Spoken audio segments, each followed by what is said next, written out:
My name is Trey Mangum, and this is Shot on Act's Opening Act. Each week we sit down with some of your favorite black creatives in Hollywood to discuss how they made it in the entertainment industry. This week we're speaking to Daveed Diggs, most known for his role in the mega hit phenomenon Hamilton. He can also be seen in series such as Snowpiercer and The Good Lord Bird. And his critically acclaimed film Blindspotting is now a TV series at Starz. We asked Daveed to tell us something that not a lot of people may know about how he got his start in the industry.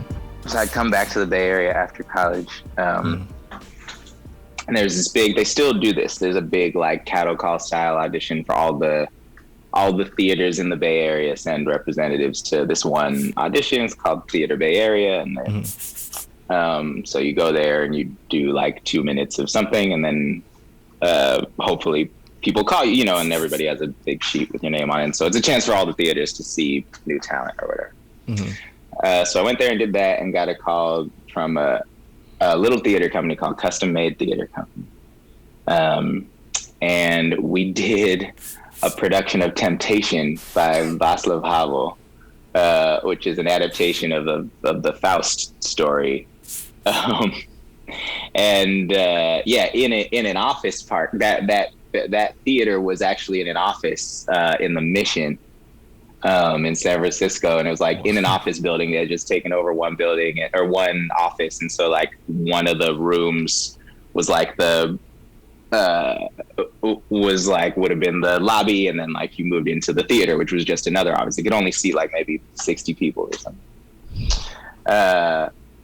So that, I guess that was like my entry into the thing. That play ends with a scene direction that says that the theater burns to the ground with everybody inside it.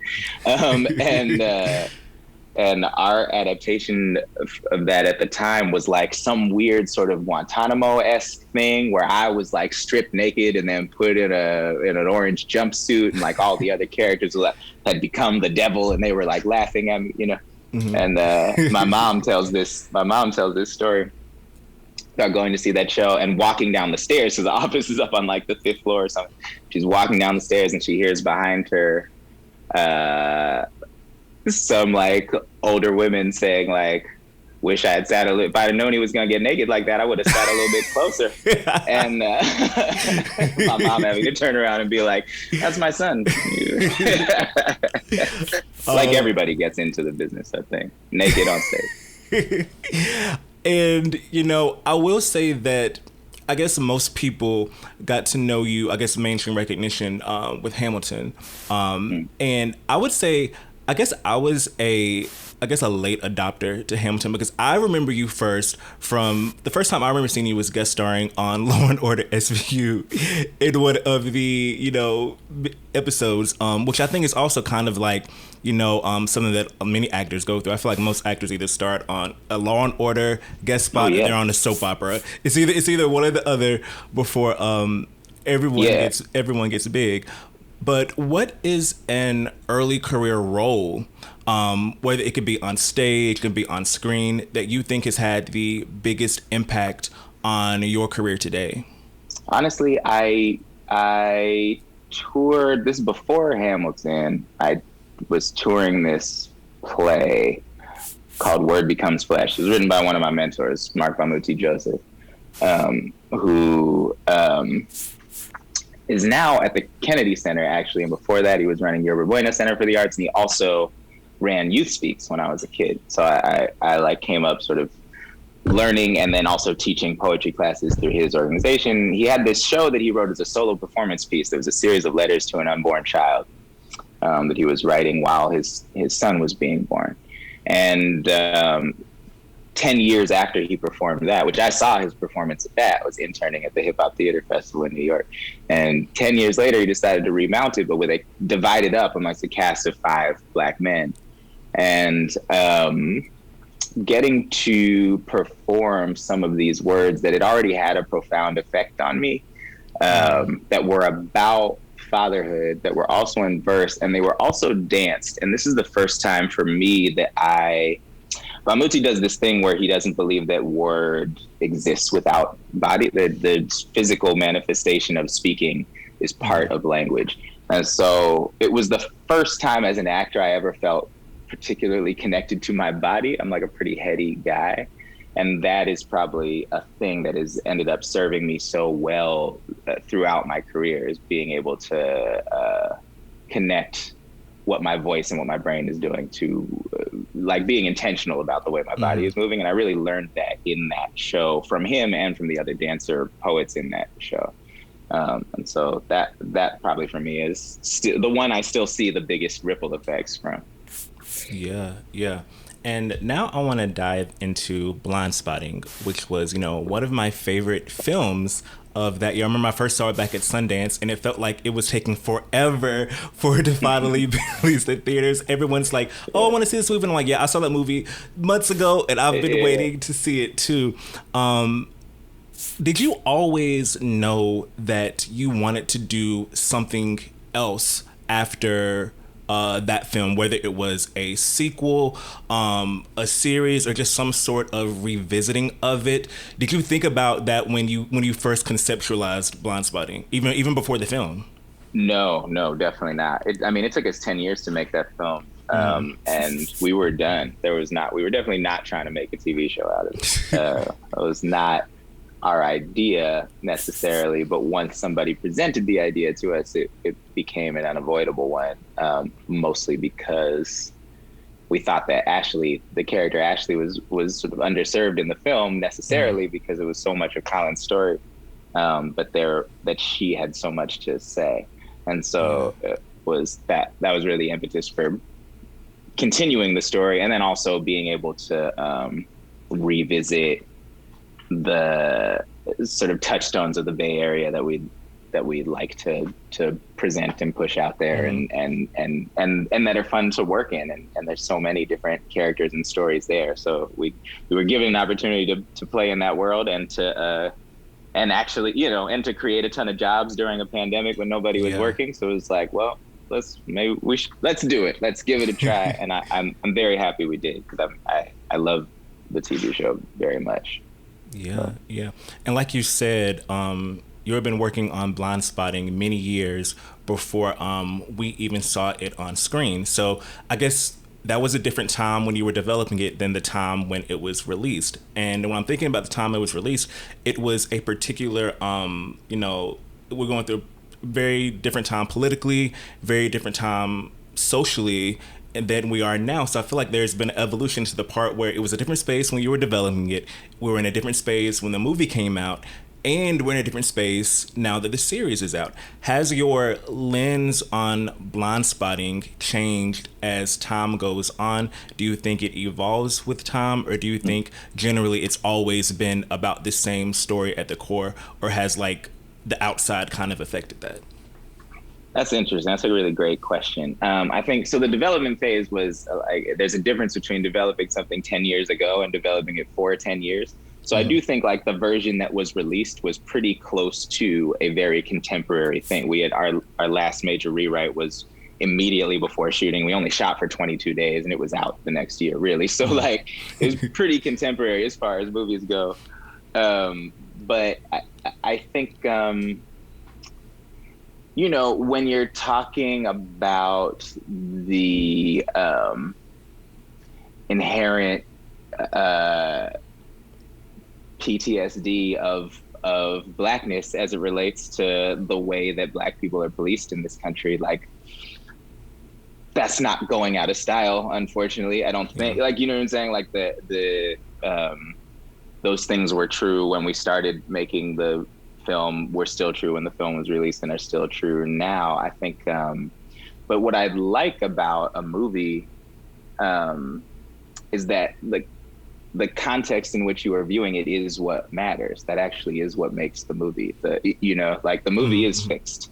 We don't get to change that. And so you see this when you look at, the sort of backlash against Gone with the Wind that happened last year. You know what I'm saying? Like that's fascinating to me, right? But our contemporary culture decides what is useful and valuable and taboo and unusable about art that is fixed like that. It's different than a theater piece, which we make it new every time. So I think that people have been referencing Blindspotting the film in the wake of the sort of renewed uh, eyes on Black Lives Matter, and in the wake of George Floyd and stuff like that, because it was a film speaking so directly to these things that had been happening, Yeah, but that were yeah. getting a lot of national attention at the time. I think paved the way for an interesting shift when we wanted to focus our energies on this TV show, which was that, well, that exists, and we're getting to watch this this one version of how that PTSD exists. But let us use that, the table stakes of that now that exists, to talk about how the prison system in this country affects people who don't go to prison. Yeah, Right. And yeah. so like that was the interesting thing that we got to do, that it seemed like right now maybe the world is more interested in hearing, because we are so used to in the last year talking about police, and are we defunding the police, and are we, Yeah. like sometimes you're just more able to hear something than you were at a different point. And it helps when like things are being spoken about a lot around you. So the world we're releasing the TV show into is one where I think as a society, we are a little more comfortable at least talking about the idea of policing. Yeah, yeah. So that's been interesting. Yeah. And you spoke about this a little bit before, but can you talk more about the decision to, place the character of Ashley at the center of this? And then also, do you think that you may have thought about a different direction had Jasmine Cephas Jones not been in the role, or was she heavily influential in saying, okay, we want to center all of this around her, Yeah, I mean, she's Jasmine Stevens. I mean, I do think she's she's so young. She's like, one of the great actors of our time. I think she's so Absolutely. good. And I think, and we saw it in the film, and then we also saw like, the roles that she was getting after that not really being ones that are pushing her to the limits of what she's capable of. And we felt like, well, we have this character that you love to play, and that we do think is a full enough woman to contain anything that you might want to do. So that was sort of how we pitched it to her. Like, are there ways that you would like to be challenged? Or are there things, like, can we, if this is a container for that, would you be into the idea? And she fortunately said yes. And that's a really joyous thing for me and for Raphael to get to write for an actor like that, who can actually do anything, and who is excited to do things that make them nervous, and so she's so, she's just so damn good. And so, Ashley, the fact that Jasmine created Ashley with us is one of the main reasons there's a show now. Yeah, yeah. And then also, how did you both work to shape the world around her as well? And I feel like it's so interesting because, I think the cast is so dynamic, because Jalen Barron gives one of the most, I love her performance in the show so much. Yeah. I was like, when I saw it, I was like, I need her in everything else after I see this performance. You have her in there. Right. You have Helen Hunt, who is like giving such great comedy in that series. What did it work like? What was the process like pulling all of these people together and like shaping Ashley's world, and especially, and also like including Miles in that as well, but like also having him kind of like in the background, but kind of also heavily influencing Ashley's actions and her thoughts in the series as well. Yeah. I mean, it was about, we're going to make Ashley the center. So we got to clear space for that, which is really like get Miles and Colin out of the way. But I think, the story that we wanted to tell was one about this relationship that is fighting to survive, even when the prison system is actively trying to pull them apart and actively sort of wrecking the community that they have and the trajectory that they had started to be on.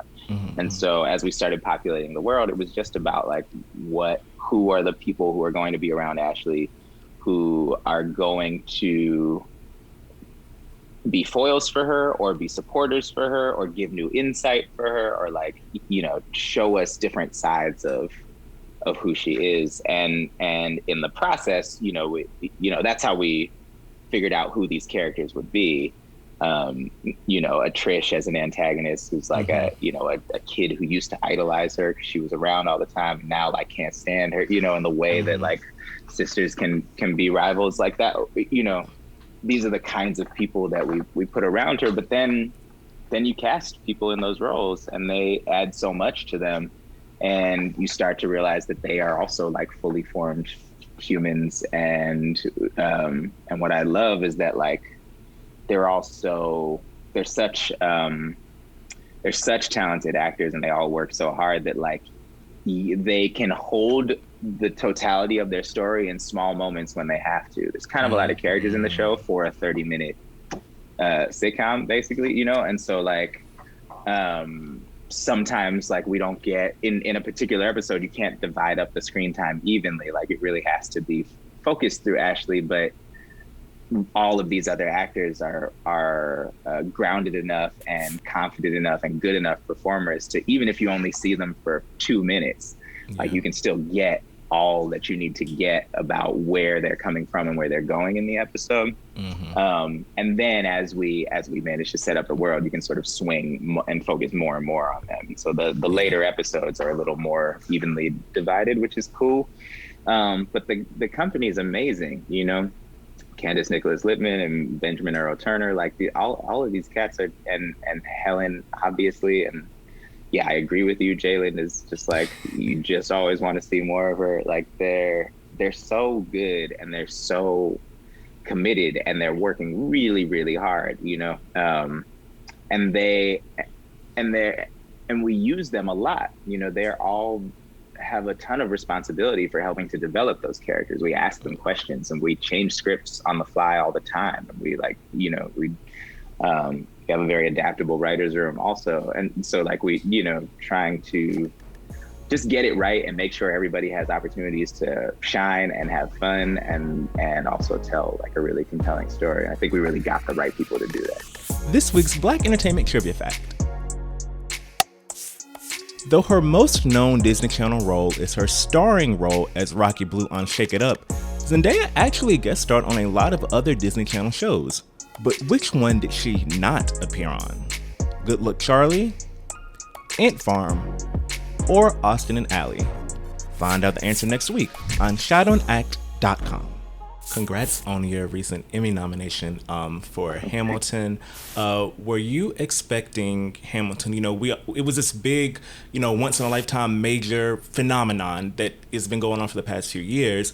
But the way the pandemic turned, and then we saw this film way earlier than we expected it to, and then it also becomes another phenomenon in itself after this Disney Plus release. Again, like people who weren't able to see it before were now able to see it in their homes during a particularly trying time in the history of everything, I guess. So what was that like, kind of seeing this, second wave of Hamilton success, and now, getting accolades from it, going from, the Tonys to the Emmys now? Yeah, I mean, the accolades are weird, if I like, honestly, because like it's weird to be like doing press or like talking about a thing that like I haven't performed that show in over 5 years. So like I don't, I don't, and that performance was shot so long ago. Like I don't think about Hamilton in my day-to-day life, but it came up in the zeitgeist again. And so like the accolades for it are strange, but I do think it was a pretty cool thing for for the creators, for Lynn and Tommy and all those cats to do, along with the whole Disney Corporation, to be like, we could put it out now. People kind of need something, like, why don't we just put it out now? And to still put the muscle behind it. I mean, who knows how much muscle Hamilton needs, but it still needs something. Like, you can't just release the thing, Something being good does not mean that it gets watched, and so you have to put a ton of energy behind, particularly in the television space. There's so much, so you have to cut over the noise some way, and so they had to put a ton of muscle behind it too to get people to watch it with like without a doubt, like returns that are diminished from what they would be had it had a theatrical release, right? Had they just decided to sit on it for longer until theaters potentially come back, you know? So I think it was a cool thing that they did, and it made a lot of, like you said, like brought a lot of joy to people at a time when folks needed it. And again, that context thing, it was really interesting watching people watch that towards the end of the Trump administration, whereas we created it towards the end of the Obama administration, right? And so the discussions surrounding it were different, and I found that really fascinating. And so it was cool to get to witness that, you know, in my lifetime with a piece of theater. Also, the whole Hamilton experience is like, this is not how plays are supposed to go, you know. Like, there are these small things that happen in one place, and if you saw it, you saw it, and that's it. And then this whole experience of it becoming kind of a global phenomenon is so outside of what usually happens with that kind of thing. So I feel very lucky to be a part of it. And it's fascinating to get to watch the world continue to discover it. Yeah.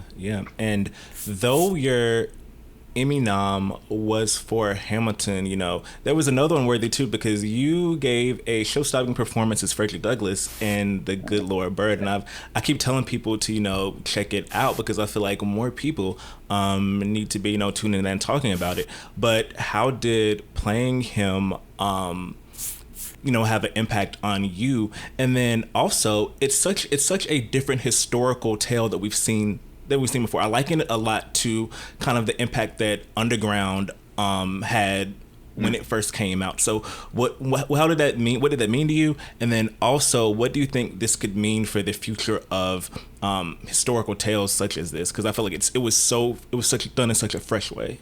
Yeah, I mean, I love the novel that it's based on. So Ethan Hawke, like I was doing a play at the Public, a Susan Laurie Parks play called White Noise. It's an amazing play that doesn't get talked about enough. But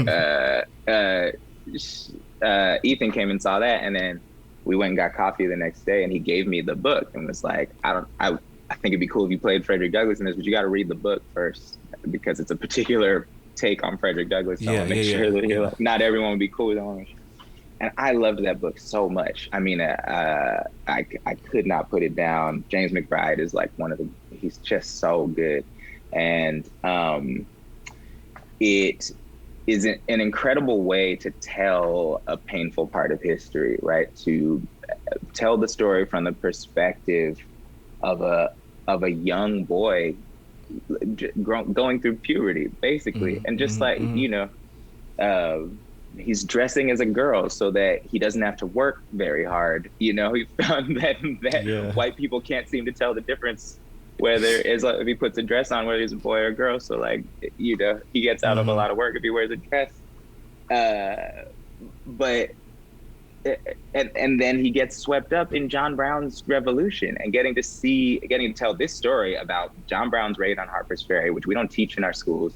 And that's intentional, you know what I'm saying? Because a small group of people led by a white guy who knew that slavery was wrong and was convinced that God also knew that slavery was wrong and that his calling was to help figure out how to end that institution, right?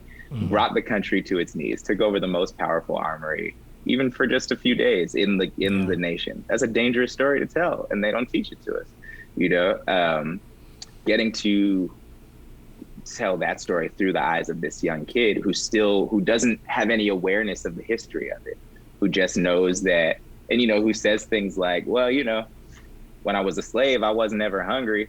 Like, you know, because he's out there in the woods with John Brown's army, like struggling for, it's just like everything is very matter of fact, and there's not this concept of history. And so that's why you get to see a Frederick Douglass who gets to be ridiculous to him, because he's never seen wealth before. And to see this wealthy black man who is concerned with like the manners and the wife and the mistress that he has going on, all of these things, while also being the greatest orator of his time, like allows for a much more full portrait of this person who we tend to put on a pedestal, which I think is like not a very useful way to talk about your heroes. It doesn't allow us to achieve that same status. So when I was given the opportunity to play a Frederick Douglass who was also ridiculous, I jumped at it because it was the first time I ever really understood him as a character that I could play. I could never have played the way he has ever been described to me, but then getting the opportunity, going and reading so much of his writing and realizing the way that he was changing and adapting his own story for the various different causes, and how aware he was of his celebrity. And he was a rock star, and he enjoyed a sort of meteoric rise to fame that came with a lot of difficult things. And that is actually something I understand. It's something I like lightweight I'm living through. And so I was like, oh, I can play that, and so it was a really, and then getting to work with Ethan, obviously, and our director for that episode, Darnell Martin, is also so great. And so, I learned so much on that project. It's my favorite thing I've done on camera, I think. And I'm just like honored to be a part of it. So that was also this year. I remember, I heard about the book for so long, and then I knew that the series was coming, but I hadn't read it yet. And then when I saw that first trailer, I was like, what is this? I was like, let me read the book first. And then I was so glad I made that decision, because I feel like it kind of enhanced the experience of watching it. It was just really, really, really something. Yeah, that book it's unbelievable what McBride pulls off in that book, because you're laughing the whole time. Like, I don't know, I found myself cackling, like sitting on the street corner reading it. Like, it's so funny. It's because he loves everybody. He loves all of his characters. There's no villains in that story. He loves everybody. And that's a unique thing about it. It's just the lens that it comes from that's so different than what we've seen about any narrative like this on screen before.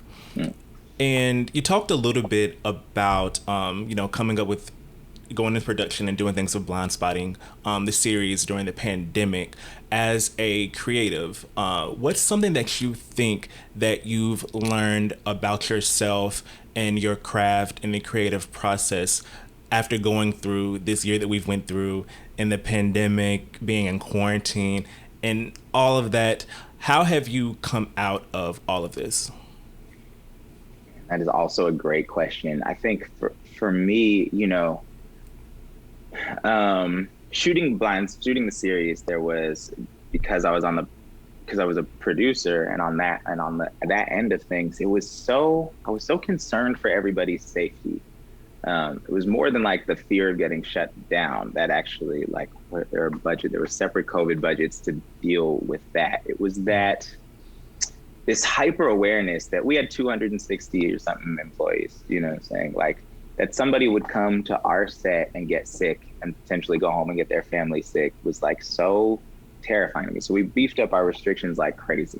We were way over testing and all of these things. We really, we were doing everything in our power to make sure that didn't happen, because I don't think you can really make art from a place of fear. And it was already such a scary time. So it was just what can we do to make this be the safest place that you come during the day, right? Like, and any time there were cracks in that, we had to sort of address them and be like, look, safety above everything else. And if you don't feel safe, get out, like walk away, like tell us, and let's make it safe before we do the thing. But the sort of rigorous pursuit of that also, and how much people had to sacrifice. So now I'm up here in Vancouver still shooting Snowpiercer, our third season. I've been here since February, and the borders have been closed. So I haven't been able to see my family, my partner, anybody. You are, as an artist working on these things, also sacrificing a lot.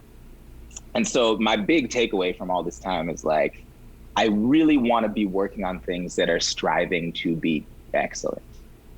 That doesn't mean they're necessarily striving to be big, important things. I just want them to be really trying to do something good, because going and working on something where the goal is mediocre is like, you might miss the mark trying to make something good. You do all the time, it's hard to do. But like, you are giving up so much, particularly in terms of your time and who you can be around, and particularly in this last year, that like, I think I'm interested in projects that are trying to be great. Whether or not they're going to reach that mark, and I think I was more interested before in doing more things that weren't like that. Like, I just like acting. I like being in things. I'm not saying I don't want to do stuff that's fun, but I want to be trying to make the most fun thing. I don't want to be trying to make just a fun thing. If we're going to do something fun, I want to have more fun on that project than I have ever had before. But let's be explicit about the goals of this project, and then let's like do everything in our power to achieve them, because like we're giving up so much. Daveed Diggs talked to us about everything from playing Frederick Douglass to his success in Hamilton, his recent Emmy nom, and how he got started early in his career. Thank you for listening to this week's episode of Opening Act featuring Daveed Diggs. Also, don't forget to leave us a 5-star rating and a review wherever you download your podcast. You can watch this interview in full as well as catch exclusive content on lunchtable.com. All you have to do is create an account and log in, and you'll catch Shout On Act exclusive content such as Reel It Back and Shout On Act Live. Until next time.